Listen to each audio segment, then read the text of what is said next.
Welcome to Life in Photography. Today we're going to talk about two fundamental concepts of photography, focus and exposure. Both are essential for creating compelling images, but they play a very different role in the process. Focus is all about ensuring that your subject is sharp and clear. Hold up your finger in front of you right now and focus on it. I will become somewhat blurry in the background. Now, focus on me again and your finger will get blurry instead. Your eyes are adjusting to the distance you are focusing on constantly. And your eyes are pretty much the same as a camera lens. So in one way or the other, you need to tell the camera and yourself what to focus on. There are two main ways of doing this in the camera: manual and autofocus. Each one has its advantages and disadvantages depending on the type of photography that you're doing. Manual focus gives you full control over your focus point, allowing you to pinpoint exactly where you want your subject to be sharp. This is ideal for still subjects or when you need to focus on a specific point. For example, if something is behind some tall grass or something, then you need to tell the camera that it's the thing behind the grass that I want you to focus on and not the grass itself. It could be a bit confusing for the camera. It's a little bit what you did just now with your finger in the screen. You were telling yourself what to focus on.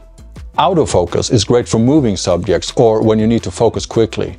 The camera kind of does the work for you, detecting your subject and adjusting the focus accordingly, as your brain does most of the time. Exposure, on the other hand, refers to the amount of light that reaches your camera sensor when you take a photo.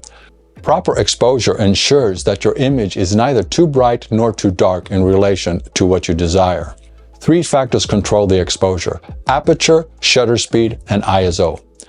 Aperture, the size of the lens opening that allows the light in, much like the pupil of your eyes.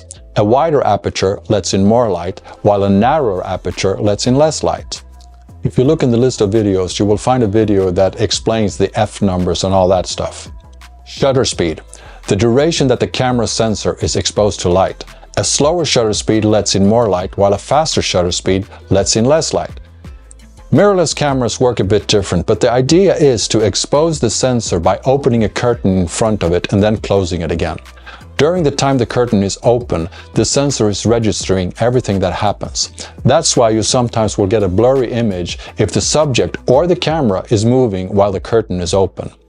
ISO, the sensor sensitivity to light. A higher ISO increases the sensor's sensitivity, making it suitable for low light conditions. However, this can introduce grain or noise into the photo. Before the digital cameras, the film itself that was put into the camera actually had different sensitivities for different purposes. If you knew you were going to be inside, usually you would pick a film roll with higher sensitivity, and if outdoor in bright light, a film with a lower sensitivity.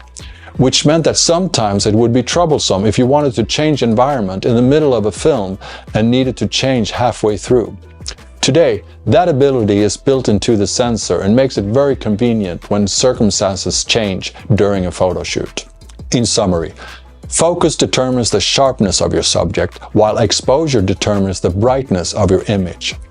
Mastering these two elements will help you capture photos with great clarity and impact. Now that you have understood focus and exposure, put your knowledge to the test. Experiment with different focus techniques and exposure settings, and share your results with me, friends, family, and social media. I would be happy to take part. And subscribe for more perspective in life and photography. My name is Peter. What's yours?